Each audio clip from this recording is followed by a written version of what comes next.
সংগ্ৰামী নেতা বীৰ হলমাৰ কাছে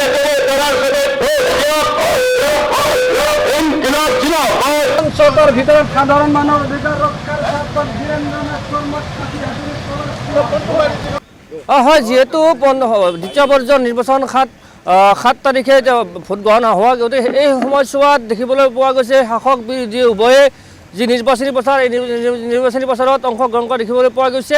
মই উপস্থিত আছোঁ ৰঙিয়া বিধানসভা সমষ্টিৰ যি পুপ্পাৰ জিলা পৰিষদ এই পুপ্পাৰ জিলা পৰিষদত CPIMৰ যিগৰাকী প্ৰাৰ্থী বীৰেন্দ্ৰনাথ শৰ্মা তেওঁ আজি এই প্ৰতিকূল বতৰকো নেওচি নিৰ্বাচনী প্ৰচাৰত অংশগ্ৰহণ কৰিছে।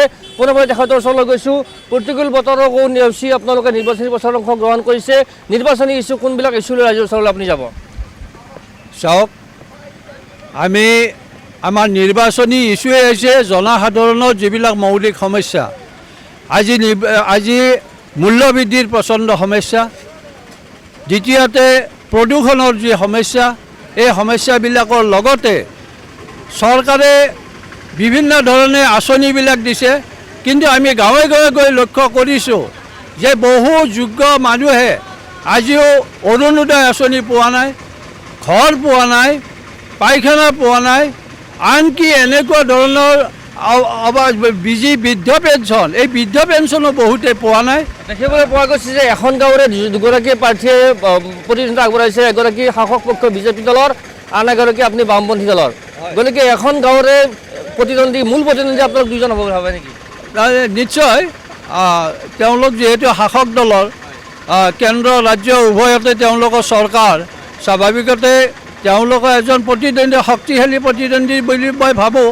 কিন্তু জনসাধাৰণে বিবেচনা কৰিছে চৰকাৰখনৰ বিগত দিনৰ যিবিলাক কাম, তেওঁলোকে কথা বেছিকৈ কৈছে কিন্তু কাম কমকৈ কৈছে। ৰাইজ অতিষ্ঠ হৈছে। আনহাতে আগ্ৰাসী ৰূপত বিজেপি আৰু অন্য দলসমূহে বা বিৰোধী দলসমূহে যি আগ্ৰাসী ৰূপত ধূলিচাত হৈ গৈছে বা মনোনয়ন দিবলৈ প্ৰাৰ্থীৰ অভাৱ হৈছে, তেনে ক্ষেত্ৰত এগৰাকী বামপন্থী দলৰ পৰা আপুনি প্ৰতিনিধিত্ব আগবঢ়াইছে আৰু এই প্ৰতিকূল বতৰতো সকলোৱে ওলাই আহিছে, সঁহাৰি জনাইছে। এটা গণতন্ত্ৰৰ বাবে শুভ লক্ষণ, কি ক'ব? নাই, এইটো কথাটো হৈছে যে আজি বামপন্থী দলৰ উত্থানটো ৰাইজে বিচাৰিছে, কাৰণ ৰাইজৰ বিশ্বাস যে যদি জনসাধাৰণৰ এটা পৰিৱৰ্তন কৰিব লাগে তেনেহ'লে একমাত্ৰ বিকল্প হৈছে বামপন্থী। বাম শক্তি অবিহনে জনসাধাৰণৰ মুক্তি নাহে, এই কথাটো ৰাইজে উপলব্ধি কৰিছে। হয়, এনেদৰে তেওঁ ওলাই আহিছে যি নিৰ্বাচনী প্ৰচাৰত অংশগ্ৰহণ কৰিবলৈ। প্ৰতিকূল বতৰকো নেওচি এনেদৰে ওলাই আহিছে, তেওঁ ৰেলী কৰিছে, ৰেলী কৰি এনেদৰে ওলাই আহিছে। আৰু এই ক্ষেত্ৰত দেখিবলৈ পোৱা হৈছে যে বিজেপি দলৰ যি আগ্ৰাসী ৰূপ বা শাসক পক্ষৰ যি আগ্ৰাসী ৰূপ, তেনে ক্ষেত্ৰত বিৰোধী যি নিষ্পত সৃষ্টি হৈছিলে, মনোনয়ন দিবলৈ প্ৰাৰ্থীৰ অভাৱ হৈছিলে, তেনে ক্ষেত্ৰত এনেকুৱা প্ৰতিকূল বতৰতো এনেদৰে প্ৰাৰ্থী ওলাই অহাটো গণতন্ত্ৰৰ বাবে এক শুভ লক্ষণ।